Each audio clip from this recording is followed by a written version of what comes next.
Et puis situation compliquée également en Ukraine après une attaque massive de la Russie contre des infrastructures énergétiques. Plusieurs explosions ont notamment été entendues à Kiev où les habitants se sont abrités dans le métro.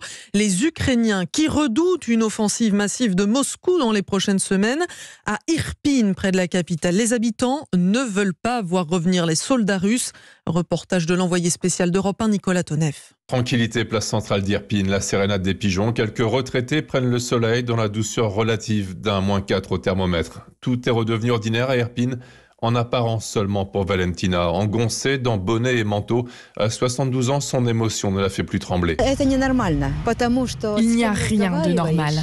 Parce que quand tu parles aux gens, chacun d'eux a un traumatisme de l'âme. Chez chacun d'eux. Quelqu'un a survécu et là, dans cette maison derrière, des gens vivaient et il ne reste que des ruines. Je ne connais personne qui se réjouisse de la vie.